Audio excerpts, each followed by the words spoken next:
গল্পটির প্রথম পর্ব অলরেডি আমাদের চ্যানেলে আপলোড করা হয়ে গিয়েছে। প্রথম পর্বটি যদি না শুনে থাকেন তবে আপনাদের অনুরোধ করব প্রথমে গিয়ে সেটি শুনুন। প্রথম পর্বের লিঙ্ক ভিডিও ডেসক্রিপশন বক্সে আর ওপরে আই বাটনে দেওয়া রইল। প্রথম পর্ব শোনা হয়ে গিয়ে থাকলে দ্বিতীয় পর্বে আপনাদের স্বাগত। নমস্কার, আমরা থ্রিল স্টুডিও। তাহলে আর বেশি দেরি না করে চলুন শুরু করা যাক। 8:30টায় রাহুল চলে এলো।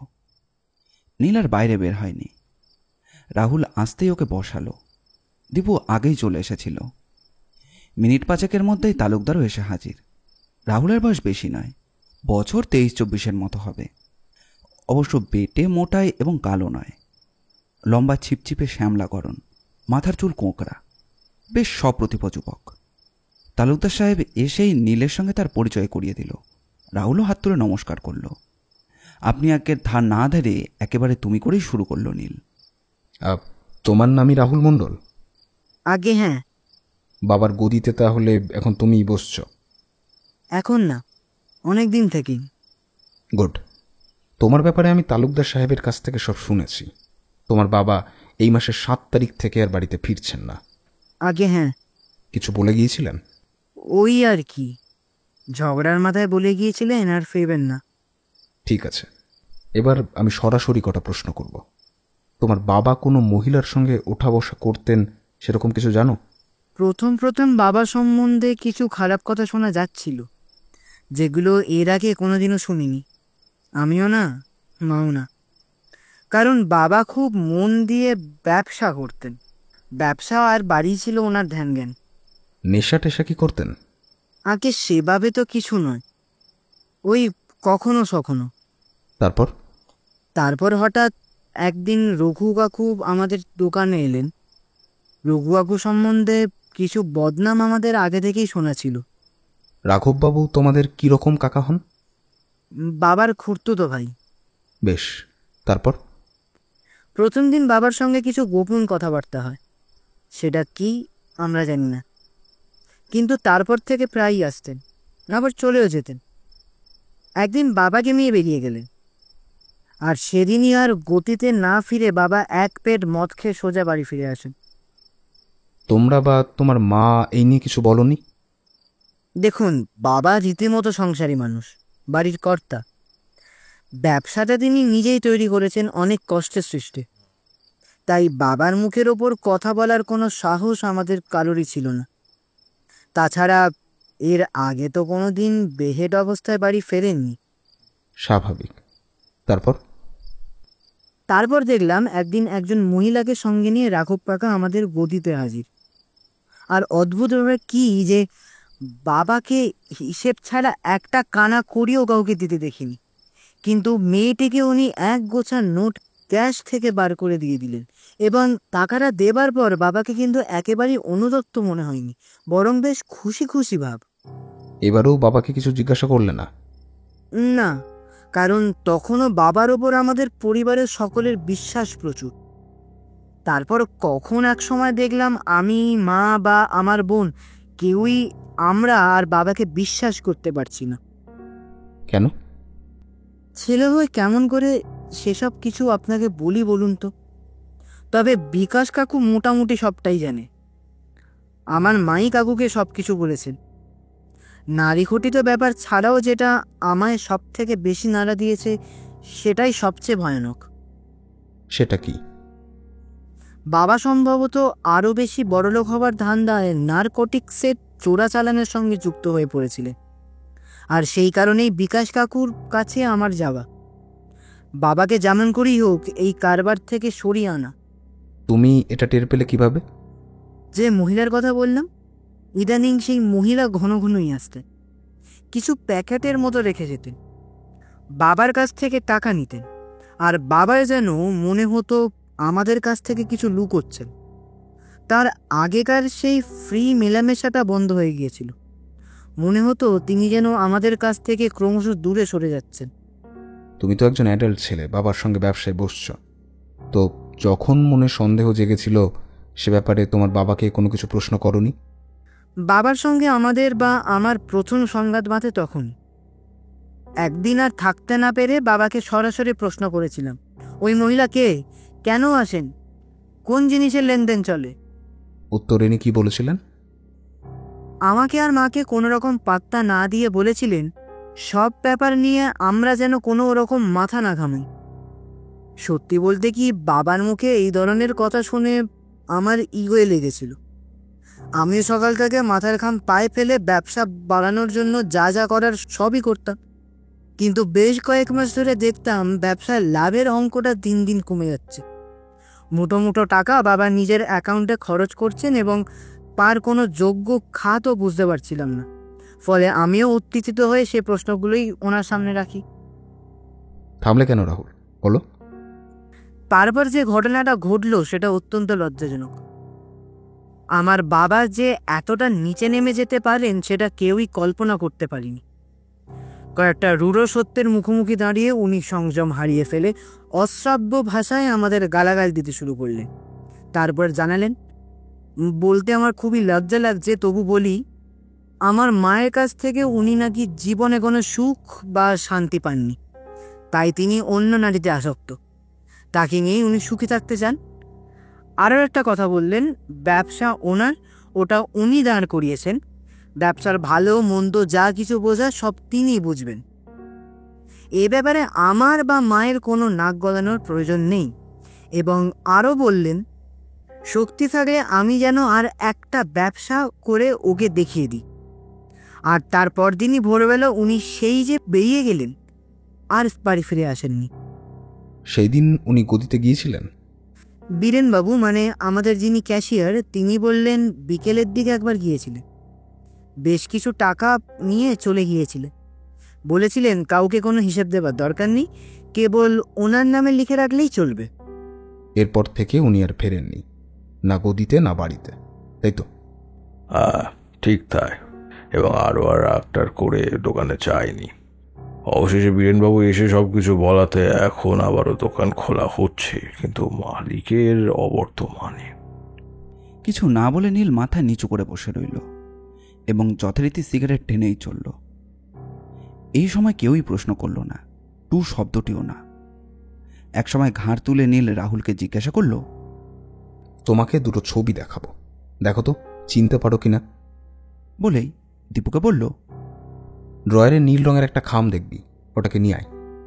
খাম আনার পর নীল দুটো ছবি বার করে তার মধ্যে থেকে পিয়ার ছবিটা এগিয়ে দিয়ে বলল, দেখো তো রাহুল, এই মহিলাকে তুমি চিনতে পারো কিনা। যে মহিলা বাবার কাছে আসতেন, এই মহিলার চেহারার সঙ্গে তার বেশ মিল আছে। আবার মনে হচ্ছে ইনি বোধহয় তিনি নন। কেন তোমার এরকম মনে হচ্ছে? তার কারণ আমি মহিলাকে খুব সামনাসামনি দেখিনি, সামান্য দূর থেকে পুরো অবয়বের এক মহিলাকে দেখেছি, কিন্তু এটা তো ক্লোজ আপ ছবি, তাই কনফিউজড হয়ে যাচ্ছি। বেশ, এবার এই ছবিটা দেখো তো। এটা কিন্তু কোনো লিভিং পার্সনের ছবি নয়, ছবিটা তোলা হয়েছে আফটার হিজ ডেথ। মাটিতে উপরে শুয়ে আছেন, তবে মুখের একটা পাঁশ ভিজিল, দেখে চিনতে পারো কিনা দেখো তো। ছবিটা হাতে নিয়ে চমকে উঠল রাহুল। তারপর খুব উত্তেজিতভাবে বলল, এই ছবি আপনি কোথা থেকে পেলেন? সেটা পরের কথা, তার আগে বলো চিনতে পারছো কিনা। এ তো আমার কাকার ছবি, রাঘব মণ্ডল, কিন্তু কিন্তু কি? হাতের এই আংটিটা কেন? এ তো আমার বাবার আংটি, নীলা আংটি। কালার ছবি বলে আংটির রংটাও বোঝা যাচ্ছে। কেন নীলার আংটিটা রাঘব মণ্ডলের থাকতে পারে না? কাকার হাতে আমি একটা মুক্তোর আংটি দেখতাম, যদ্দূর মনে হয় সেটা শখ করে, কারণ রাঘব কাকা যদ্দূর জানি ওসব বিশ্বাসই করতেন না। তবে শখ করে যদি কিছু পড়েন সেটা বলতে পারবো না। তাছাড়া আমি যদ্দূর জানি কাকার স্বভাব অনেকটা উড়নচণ্ডী ধরনের।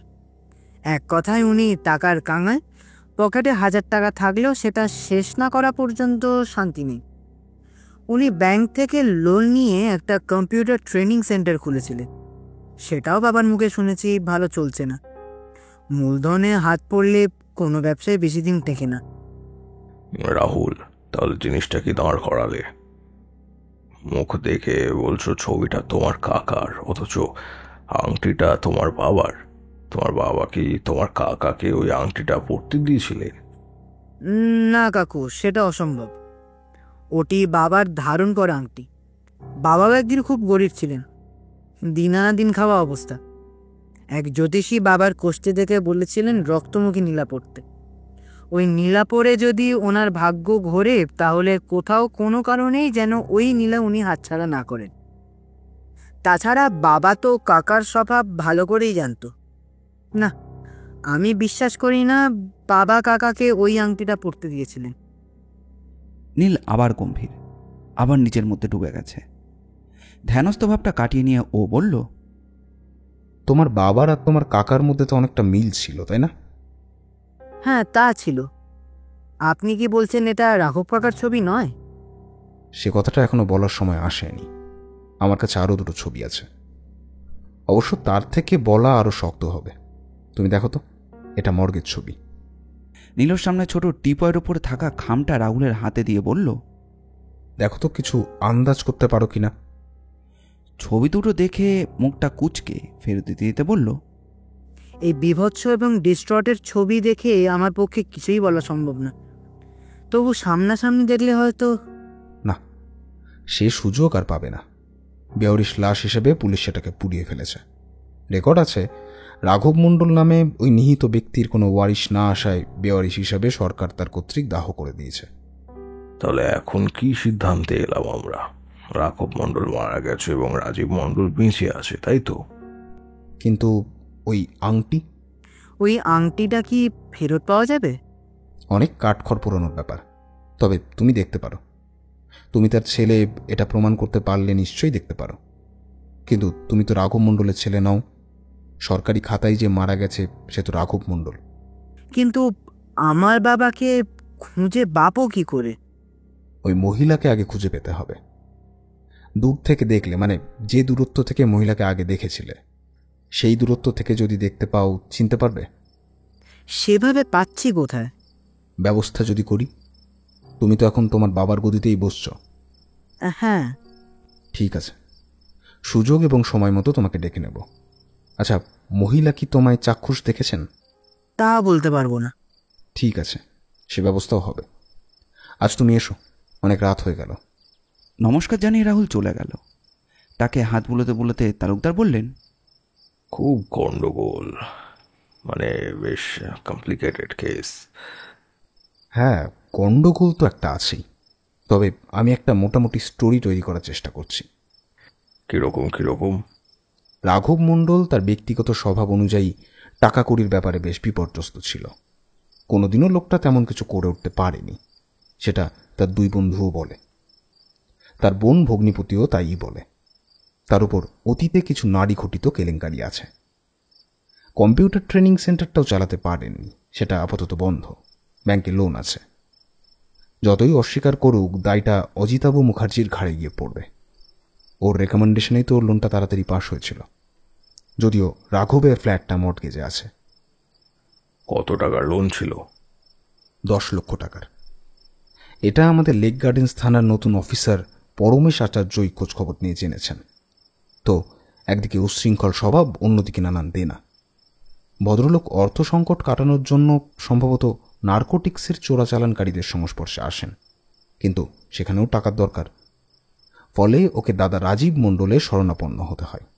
কম মেহনত এবং বেশি লোভের টোপ।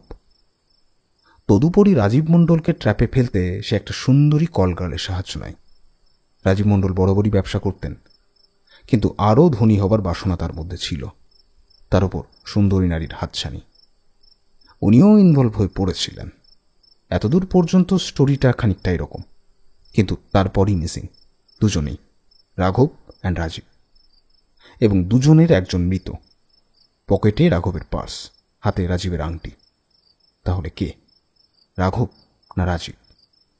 এই হত্যাকাণ্ডের পরও রাঘবের কণ্ঠস্বর পাওয়া গেছে টেলিফোনে। মিস্টেক। টেলিফোনে অনেক সময় গলা চিনতে ভুল হতেই পারে।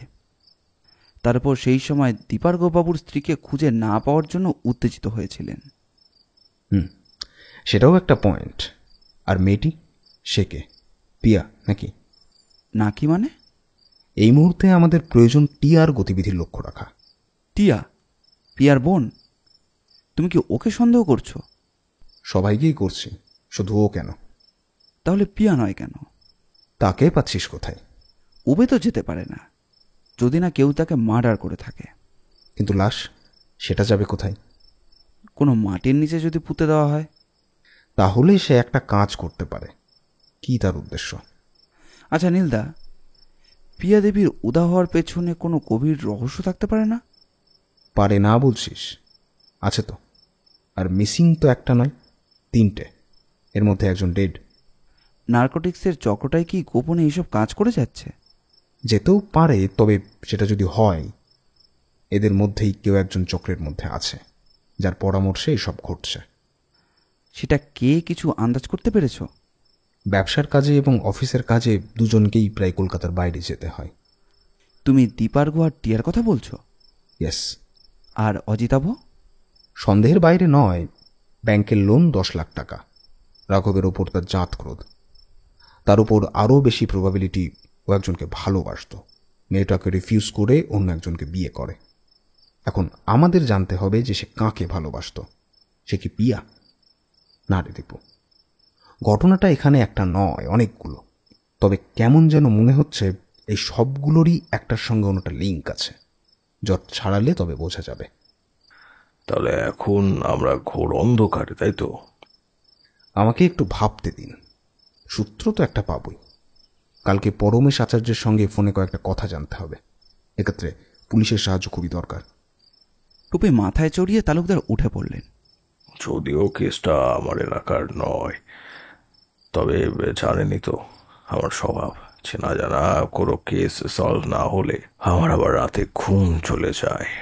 আর তার উপরে দেখুন না, কাল সকাল থেকে রাহুলের মা হুমড়ি খেয়ে পড়বে আর আমার স্ত্রীকে তেল আফটার তেল দিয়ে যাবে। বোঝে না অপরাধী অনেক মাথা ঘামিয়ে অপরাধ করে, আর পুলিশকে সেই জট ছাড়াতে হয় আরো অনেক অনেক বেশি মাথার চুল ছিঁড়ে। হঠাৎ দীপু বলে উঠল, যাক, একদিনে আমার অনেক দিনের জমে থাকা একটা প্রশ্নের উত্তর পেয়ে গেলাম। সেটা কি? আপনার মাথার বিরল কেশের রহস্য। বলেই দীপু ঘর ছেড়ে দৌড়। নীল এবং দীপু এলো টিয়ার বাড়িতে। ওরা ড্রয়িং রুমে এসে বসল। এই ঘরটাতেই নীল আগের দিন এসেছিল। চারিদিকে তাকাতে তাকাতে দীপু বলল, মালকড়ি তো বেশ ভালোই আছে, কি বলো? দামি সোফা সেট, ফ্ল্যাট টিভি, শোকেসে দারুণ দারুণ বিদেশি পুতুল, সুদৃশ্য মিনি ওয়াইন বল দিয়ে সাজানো হোয়াই নট, বুক সেলফে প্রচুর ইংরেজি নভেল। কতটা পড়ে কে জানে। একটা কাজ করতে পারবি? This is the high time. কি বলো? ওই হোয়াই নটের ওপরে বাঁকুড়ার ঘোড়া দুটোর মধ্যে একটা গোল্ডেন কালার টেবিল ফটো ফ্রেমের ছবিটা টিয়ার। গেরাতে হবে বলছো? All right, no problem. নিমেষের মধ্যে দীপু ফটো ফ্রেমটা তুলে নিজের সাইড ব্যাগে ভরে সোফায় এসে বসল। একটু পরেই নাইটির ওপর হালকা জাম রঙের, গায়ে গাঢ় সবুজ রঙের কাজ করা জংলা করা হাউস কোট চাপিয়ে টিয়া ঘরে এসে ঢুকল। এসে দেখল নীল আর দীপু সোফায় বসে আছে। দুজনের সঙ্গে আগেই দেখা হয়েছিল দীপার ঘর বাড়িতে। টিয়াকে ঢুকতে দেখে নীল আর দীপু উঠে দাঁড়াচ্ছিল। টিয়া বলল, ঠিক আছে, বসুন বসুন। টিয়া সামনের সোফায় বসতে বসতে বলল, হ্যাঁ বলুন, কি করতে পারি আপনাদের জন্য? আপনার সঙ্গে তো আগে একবার দেখা হয়েছিল। হ্যাঁ, দ্বীপের বাড়িতে। আমার দিদির কোনো খোঁজ পেলেন? না, এখনো পাইনি। আর সেই কারণেই আপনার সঙ্গে দেখা করতে আসা। আজ ডিউটি নেই? কদিন ছুটিতে আছি। কিছু মনে করবেন না, আপনার অফিসটা যেন কোথায়? পক circus avenue, Taher Ali travels. কিন্তু দিদির ব্যাপারে আমার কাছে কেন? এ বিষয়ে আমার যা জানার সেটা তো আমি আপনাকে আগেই বলে দিয়েছি। হ্যাঁ, তা জানিয়েছেন ঠিকই, কিন্তু কয়েকটা হিসেবের যে গন্ডগোল হয়ে যাচ্ছে ম্যাডাম। কীরকম? আমি যেদিন দীপার্থবাবুর বাড়িতে যাই সেদিন তারিখটা ছিল এপ্রিলের 10 তারিখ। আপনার কথা মতো আপনি সেই দিন সকালে কলকাতায় ফিরেছিলেন। তা হবে? হবে নয়, সেটাই ঠিক। সেদিন 10 তারিখই ছিল। তাহলে 7 তারিখ রাত 9:30টায় হোটেল ব্লু হেভেনে আপনাকে ঠিক কিভাবে দেখা যায়? হোটেল ব্লু হেভেনে 7 তারিখ রাত 9:30টায়? এই গল্পটা আপনাকে কে বলল? টিয়া দেবী, আপনার সঙ্গে আমার এমন কোনো হার্দিক সম্পর্ক নেই যে সকালবেলায় আপনার সঙ্গে পার্লারে বসে গল্প করতে আসব। আমার অন্তত সেই সময় এবং ইচ্ছে কোনোটাই নেই। এখন বলুন, আপনি সেই রাত্রে হোটেল ব্লু হেভেনে গিয়েছিলেন কেন? সেই জন্যই তো বলছি গল্পটা কে করেছে আপনার কাছে, নাকি এটা একটা গোয়েন্দা সুলভ চাল? ম্যাডাম, তার প্রত্যক্ষ প্রমাণ যে আমার কাছে আছে। অন্তত 2জন প্রত্যক্ষদর্শী আছেন যারা আপনাকে চেনেন, এবং তারা স্বীকার করেছেন যে তুত রং শাড়ি পরে সেই রাত্রে আপনি হোটেলে 111 নম্বর ঘরে গিয়েছিলেন, এবং সেদিন আপনার চোখের মণি ছিল ব্রাউন কালারের। পারেন অস্বীকার করতে? প্রথম কথা, আমার চোখের মনির রং কালো, এটা ন্যাচারাল, আমার কোনো কন্ট্যাক্ট লেন্সের দরকার হয় না। দ্বিতীয়ত, প্রত্যক্ষদর্শী। আপনি হাসালেন মিস্টার ব্যানার্জি। হোটেলে যারা অত রাত্রে থাকে তারা কেউ সুস্থ মাথায় থাকে না। ঘোর লাগা চোখে তাদের হেঁদি পেজিকেও নূরজাহান ভাবতে শুরু করে। ওটা তো কোনো প্রমাণ নয়। আর সাধারণত ওই সময় যে মেয়েরা বার কাম রেস্তোরাঁয় যায় তারা কল গার্ল ছাড়া আর কিছু নয়। আপনার কি আমাকে তেমন কিছু মনে হয়? মিস দাশগুপ্তা, আপনি ঠিক কাকে বাঁচাবার জন্য আসল সত্যটাকে গোপন করছেন সেটা এখনো জানি না। তবে একটা কথা মনে রাখবেন, আপনি এই সত্যটাকে গোপন করবার ফলে আপনার দিদির ওপর খুনের অভিযোগটা আরও বেশি করে চেপে বসবে। আমরা কেউই জানি না আপনার দিদি এখনো বেঁচে আছেন কিনা, অথবা কোথায় আছেন। ঠিক আছে, আমরা উঠি। তবে এর জন্য একদিন আপনাকে অনুতপ্ত হতেই হবে। হ্যাঁ, আরেকটা কথা, আপনার দিদির রিভলভারটা ওই রুমের অ্যাটাচড বাথে পাওয়া গিয়েছিল। কিভাবে গিয়েছিল সেটা জানা আছে? না, আগেই তো বলেছি দিদির ব্যাপারে আমার নতুন কিছু জানা বা বলার কিচ্ছু নেই। ওয়েল, এটাও সম্ভবত আপনি গোপন করলেন। ঠিক আছে, আমার কার্ড তো আপনার কাছে আছেই। যদি কোনো দিন মনে হয় আমার সঙ্গে যোগাযোগ করা দরকার তাহলে করবেন। চলি। আর কোনো কথা না বলে নীল আর দীপু বেরিয়ে গেল। কিছুক্ষণ স্থানপথে দাঁড়িয়ে রইল টিয়া। তারপর নিজের মনে মনেই বিড়বিড় করল, রিভলভার, সত্যি তো রিভলভারটা ওখানে গেল কিভাবে? কে নিয়ে গেল? দীপার্থ?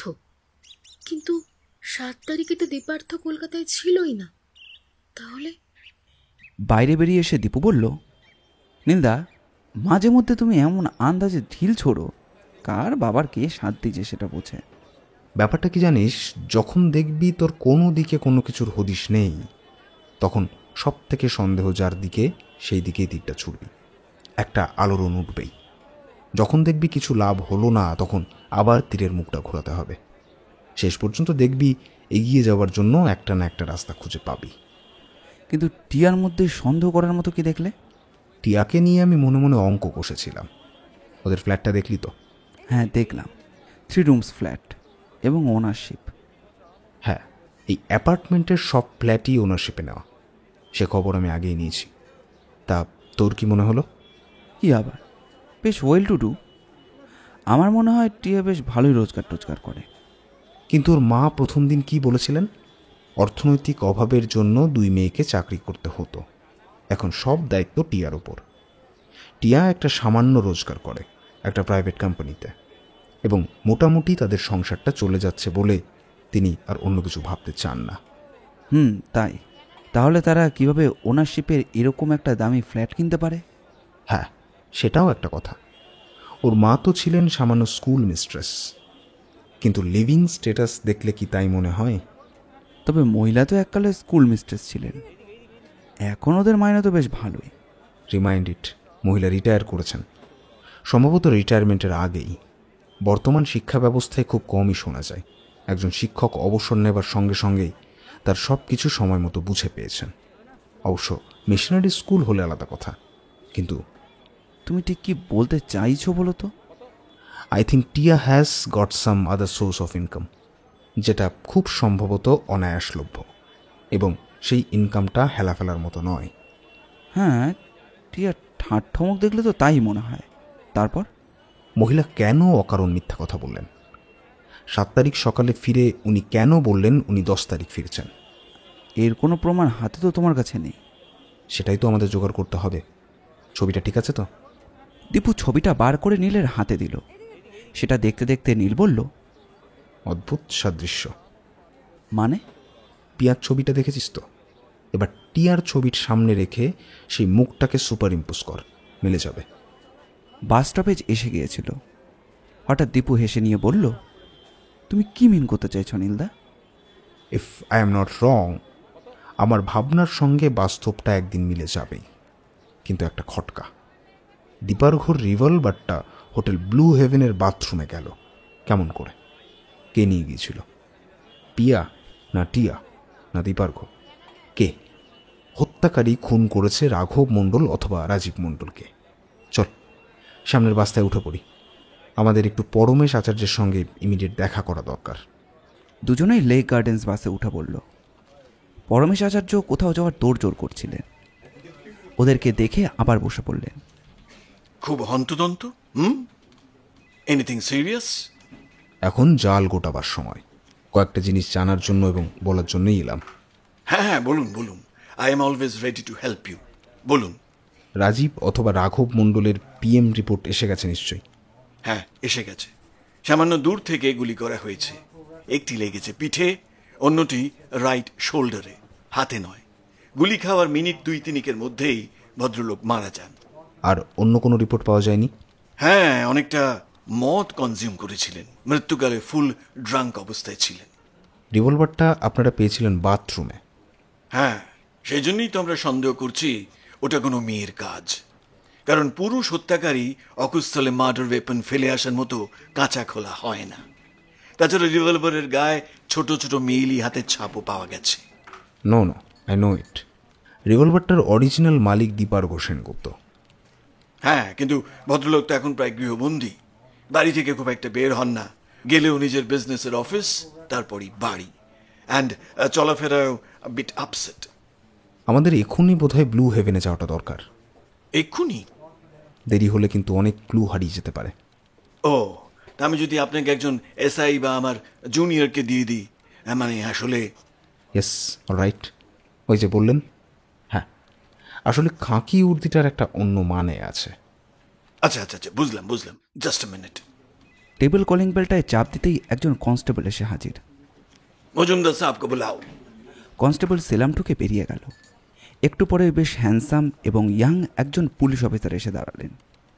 নীলার দীপুর সঙ্গে পরিচয় করিয়ে দেওয়ার পর মিস্টার আচার্য বললেন, আমাদের গোয়েন্দা সাহেবের সঙ্গে আপনাকে 2-1 স্পটে যেতে হবে। নিশ্চয়ই সময় আছে? মাইন্ড ইট, এটা একটা murder and absconding case. Anil Majumdar মানে জুনিয়র অফিসারটি বললেন যে নো প্রবলেম স্যার, বলুন কোথায় যেতে হবে। নীল বলল, হোটেল ব্লু হেভেন। দরকার পড়লে আপনাকে পুলিশি মেজাজ দেখাতে হতে পারে। নো প্রবলেম স্যার, চলুন। ওরা এগোতে যাবে। আচার্য বললেন, আমি কিন্তু খবরটার জন্য অপেক্ষা করব। কিছু না বলে সামান্য হেসে নীল থানার বাইরে চলে এলো।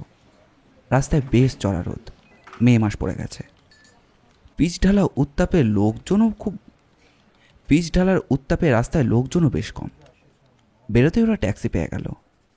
তার উপর সঙ্গে আছে ইউনিফর্ম পরা পুলিশ অফিসার। ওরা কিছুক্ষণ পর ব্লু হেভেনে এসে পৌঁছলো। নীল সোজা গেল কাউন্টারে। সেই দিনের সেই ভদ্রলোক। পুলিশ এবং নীলকে দেখে ম্যানেজার সামান্য বিব্রত হলেন, সেটা অবশ্য ক্ষণিকের। প্রথম প্রশ্নটা শুরু করলো নীলই। চিনতে পারছেন নিশ্চয়ই? হ্যাঁ স্যার, একবার কাউকে দেখলে আমাদের চট করে ভুল হয় না। ঠিক বলছেন কথাগুলো, নাকি প্রফেশনাল লাই? কি যে বলেন। তাহলে বলতে হবে সেদিন মিথ্যে কথা বলেছিলেন। কি ব্যাপারে স্যার? 7 এপ্রিল রাত 9:30 থেকে 10টার মধ্যে এক মহিলা তুত রঙের সালোয়ার কামিজ পরে 111 নম্বরের দিকে যায়, নিশ্চয়ই মনে আছে? ওই যে রাতে আমাদের একজন কাস্টমার খুন হন। এক্স্যাক্টলি। কিন্তু সে ব্যাপারে তো আমি কোনো মিথ্যে কথা বলিনি। আপনি চেনেন সেই মেয়েটিকে, ইভেন ইয়োর ওয়েটার জাহিরও, কিন্তু আপনারা জানান আপনারা তাকে চেনেন না। হ্যাঁ স্যার। লোকটা তখন মরে যাচ্ছে, কিন্তু কথা বলতে পারছিল। কি বলেছিল? আগে দুটো কথা, পিয়া পিয়া, তারপরেই ঘাটটা একেবারে বেঁকে গেল। লোকটা কে? রাঘব বাবু। চিৎকার করে উঠল নীল। Stop line. যে মরেছে সে রাঘব নয়। জাহিরের আর দাঁড়াবার ক্ষমতা ছিল না। বসে পড়তে পড়তে বলল, না বাবু, উনি রাঘববাবু নন। তবে দেখতে দুজন প্রায় একই রকম ছিল। নামটা জানো? না বাবু, সেই সাহেব এর আগে কোনোদিনই আসেনি। তবে রাঘববাবু সেরাতে এসেছিলেন। সেটা আমিও জানি, এবং তিনি মেয়েটার হাত ধরে পেছনের দরজা দিয়ে পালিয়ে গিয়েছিলেন। তাই না? হতে পারে স্যার, আমার ঠিক খেয়াল নেই। পেছনের কলাপসেবল দরজাটা খুলে রেখেছিলে তুমি, তাই না? তা কি করব আমি? আমাকে তো রাঘববাবু তাই বলেছিলেন। সেই দুসরা লোকটাকে পালাতে দেখনি তুমি? না স্যার, আমি তখন ম্যানেজার বাবুকে খবর দিতে গিয়েছিলাম। বাবু, আমরা হুকুমের দাস, মাইনে তো পাই ওই মাত্র কটা টাকা, আর তাতে সংসারও চলে না। সামান্য 2-1টা মিথ্যে কথা বললে যদি 1000 টাকা আমদানি হয়, স্যার আমরা বড় গরিব লোক। বিশ্বাস করুন স্যার, আমরা বড্ড গরিব। ওই কটা টাকায় আমাদের চলে না। 2 টাকা বেশি আসলে তাই আর এদিক ওদিক ভাবার সময় থাকে না। বিশ্বাস করলাম, কিন্তু তোমার 1000 টাকার জন্য একজন সত্যিকারের খুনি পার পেয়ে যাবে আর একজন বিনা দোষে পালিয়ে বেড়াবে, সেটা তো একবারও ভাবলে না? কসুর হয়ে গেছে হুজুর, বহুত বড় কসুর। দরকার পড়লে কোর্টে দাঁড়িয়ে সব কথা বলতে পারবে? জি সাব। সেদিন তাহলে সেই মেয়েটি তুত্রং শাড়ি পরেছিল, সালোয়ার কামিজ নয়, তাই তো? জি সাব। চলুন মজুমদার বাবু, আপাতত এখানকার কাজ শেষ।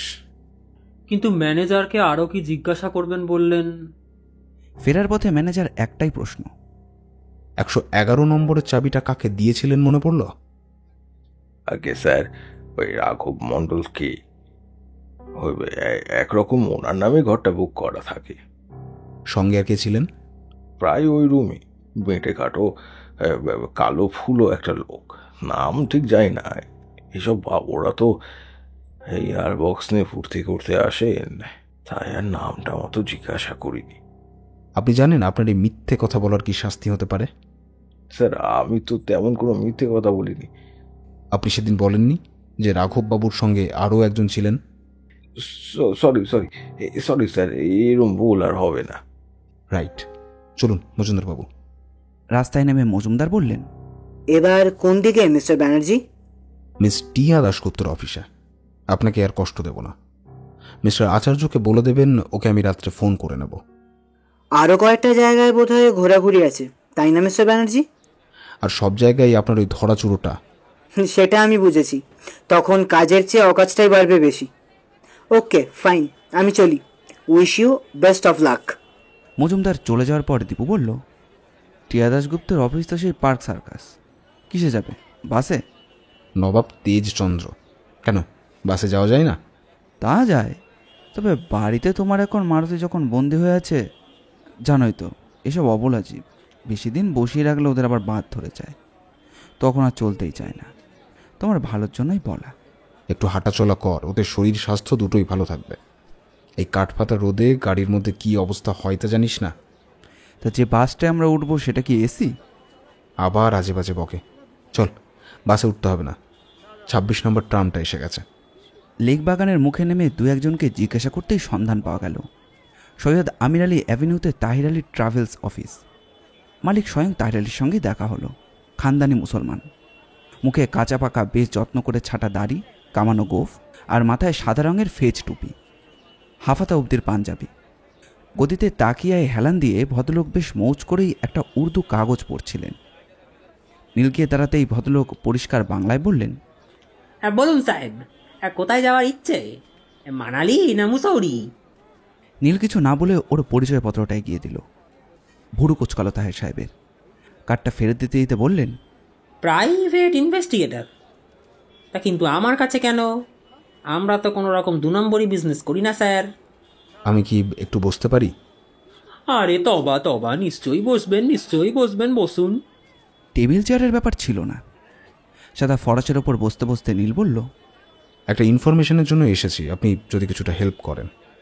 হ্যাঁ জরুর জরুর, তা বলুন না কি জানতে চান। আপনার এটা তো ট্রাভেল এজেন্সি, মানে ট্যুর করান? হ্যাঁ বিলকুল। আচ্ছা, মিস টিয়া দাশগুপ্ত বলে কেউ কি আছেন, মানে চাকরি করেন? টিয়ার নাম শুনে ভদ্রলোক সামান্য গম্ভীর হলেন। তারপর বললেন, হ্যাঁ, আমার এখানেই চাকরি করতেন। করতেন মানে? এখন করেন না? তো আপনি যখন ইনভেস্টিগেশনে এসেছেন তো নিশ্চয়ই মিস দাশগুপ্তর ব্যাপারে কিছু পুছতাছ করবেন। মালুম হচ্ছে কিছু গন্ডগোলের ব্যাপার আছে। আসলে মিস দাশগুপ্তকে আমরা আর এখানে রাখতে চাইছি না। কেন জিজ্ঞাসা করতে পারি? আসলে she is very much irregular and whimsical. আমার এখানে উনি ছিলেন ট্যুর ম্যানেজার। Tour manager? এগুলো তো সাধারণত ছেলেদের কাজ। সে ছেলে তো আমাদের এখানে আছে, লেকিন আমি ইচ্ছে করেই মিস দাসগুপ্তাকে জবটা দিয়েছিলাম। টিয়া খুব ছটফটে মেয়ে, ভালো ইংরাজি বলতে পারে, লোকজনের সঙ্গে খুব ইজিলি আলাপ করতে পারে, তার ওপর ভেরি অ্যাট্রাকটিভ। ট্যুরিস্টরা দিস টাইপ অফ লেডিসদের বেশ পছন্দ করে, সেই জন্যেই আর কি। বুঝলাম, কিন্তু রাখতে চাইছেন না কেন? যদি অবশ্য আপনার বলতে আপত্তি না। না, আপত্তির কিছু নেই, লেকিন বলতে খারাপ লাগছে। আপনি নির্ভয়ে বলুন। আমার ডর পাবার কিছু নেই স্যার। আমি চুরিও করি না, ডাকাইতি ভি না, কোনো অপরাধ ভি করি না, তাহলে ডর পাবো কেন? তবে শোনেন সাব, ওই লড়কি একদিন আমার কাছে এসে কাম চেয়েছিল। লড়কিকে দেখে আমার ভালোই লাগে, স্মার্ট লড়কির আমার দরকারও ছিল। নিয়ম কানুন তোড়কর আমি লড়কিকে ট্যুর ম্যানেজারের চাকরি দিই। তো আমাদের একটা নিয়ম আছে, যে কোনো ট্যুরের আগে ম্যানেজারের হাতে ট্যুর খরচের জন্য বেশ কিছু টাকা দিতে হয়। প্রথম 2-4টে ট্যুরে আমি ঠিক বুঝতে পারিনি, তবে আমাদের কিছু পুরনো আদমি আমার কাছে রিপোর্ট করে হিসেবে কিছু গড়বড় হচ্ছে। পরে সেটা আমার কাছে ধরাও পড়ে, মিস দাসগুপ্তাকে ডেকে আমি অ্যালার্ট ভি করিয়ে দিই। লেকিন সাব, হ্যাঁ বলুন। আমার কিছু ইমানদার আদমি আছে, তাদের ওপর নজরদারির ভাত দিই, লেকিন তারা আমায় যা রিপোর্ট দিল, that is very much dangerous. কিরকম? লড়কির কোনো আন্ডারওয়ার্ল্ডের সঙ্গে যোগসাজশ আছে, আপনি জানেন? আন্ডারওয়ার্ল্ড? জি হ্যাঁ, কোনো আন্ডারওয়ার্ল্ডের মাফিয়ার সঙ্গে লেনদেন আছে। লড়কির হাত দিয়ে মাল পাচার হয়, রুপেয়া ভি লড়কির হাত দিয়ে চলে আসে। এটা আমার কাছে ধরা পড়লো আচানক। একবার সাউথ ইন্ডিয়া ট্যুরে গিয়ে একদিনের জন্য তো বেপাত্তাই হয়ে গিয়েছিল। সেটা কোথায়? ও মহাবল্লীপুরম। আমাদেরই এক আদমি জানায় দিদিকে সেখানেই অনেক রাতে বিচের আশেপাশে ঘুরতে দেখা গেছে, অথচ সেই সময় দিদির সেখানে যাওয়ার কথাই তো নয়। And also I think she is corrupted otherwise. কোনো ডেফিনিট ক্লু পেয়েছেন? অনেক লড়কার সঙ্গে মেলামেশা আছে। দিদি নাইট ক্লাবে ভি যাতায়াত করে। কোন ক্লাব বলতে পারেন? আমাদের রেগুলার কাস্টমার। হয় বছর আমার কোম্পানির ট্যুর প্রোগ্রামে উনি পার্টিসিপেট করে। একলা আদমি सर्दी शादी उदी কিছুই করেনি। रईस आदमी तो ऐसा आदमी लाइट क्लब में भी, रईस आदमी तो ऐसा आदमी लाइट क्लब में भी जाता है। তো একদিন আমার এখানে দিদিকে দেখে ভদ্রলোক খুব চমকেই তো গিয়েছিলেন। তার কাছ থেকেই তো আমার কাছে খবরটা আসে যে মিস টিয়া is a professional call girl. তারপর থেকেই আমি ডিসিশন নিয়েছি যে আমার কোম্পানিতে ऐसा लेडी रहने से कंपनी का गुडविल में कुछ काला दाग आएगा, इसीलिए। আপনাকে আর কিছু বলতে হবে না তাহের সাহেব, এবার আমাকে আর 2-1টা প্রশ্নের জবাব দিন। হ্যাঁ বলুন। ওনার চোখের মনি কি ন্যাচারাল ব্ল্যাক? नहीं नहीं, थोड़ा सा ब्लाइस भी है। গুড। আচ্ছা, আপনি কি মিস দাশগুপ্তকে ডিসচার্জ নোটিশ দিয়ে দিয়েছেন? जी सर, फ्रॉम 1 अप्रैल। উনি নিশ্চয়ই ওনার টাকা কুড়ি সব পেয়ে গেছেন। हाँ सब। তার মানে কোনো মতেই 3 এপ্রিল আপনাদের কোনো কাজে ওকে রাঁচি যেতে হয়নি? Not at all. রাঁচিতে আমাদের কি কাম আছে? আমরা কোনো শর্ট ট্যুরও ওখানে করাই না। প্রশ্নটা করছি একটা বিশেষ কারণেই। এটার উত্তর দেওয়া বা না দেওয়া সেটা আপনার উপরে নির্ভর করছে। উনি স্যালারি কীরকম পেতেন? উনি আমাদের এখানে মাত্র 4টে ট্যুর করান, প্রতি মাসে তো আর ট্যুর থাকে না। উনি আমাদের এখানে জয়েন করেছিলেন এই পুজোর আগে।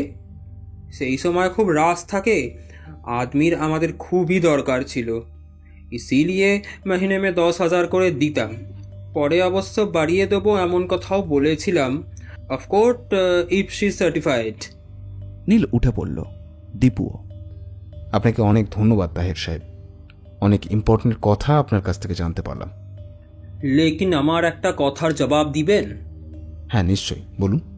Is there any problem with that lady which compel you come to me? Yes sir, your assumption is right, but no more for today. It is very confidential. রাস্তায় চলতে চলতে দীপু বলল, তাই টিয়ার ঘর তোর এত সাজানো? 10,000 টাকার মাইনে পেয়ে আজকের দিনে তো এত ফুটুনি করা যায় না। টিয়ার ছবিটা ফ্রেম থেকে একবার বার করতো। কি হবে? অনেক সময় থাকে। এটার আছে কিনা দেখতো। ব্যাপারটা কি বলবে তো? তুই আগে খোল, ছবির পেছন দিকটা দেখতো। ফটোগ্রাফারের নাম, অ্যাড্রেস? হ্যাঁ গুরু, হ্যাঁ গুরু, স্টুডিওর নামটা লেখা আছে, সফট টাচ। ঠিকানা আছে, মহিম হালদার লেন। গুড, চল ওইখানে একবার যেতে হবে। ওটা ওদের সেই ফটোগ্রাফার শোভন দেবের স্টুডিও নয় তো? হলে আশ্চর্য হব না। চল তো আগে। কিছু খেয়ে নিলে হতো না?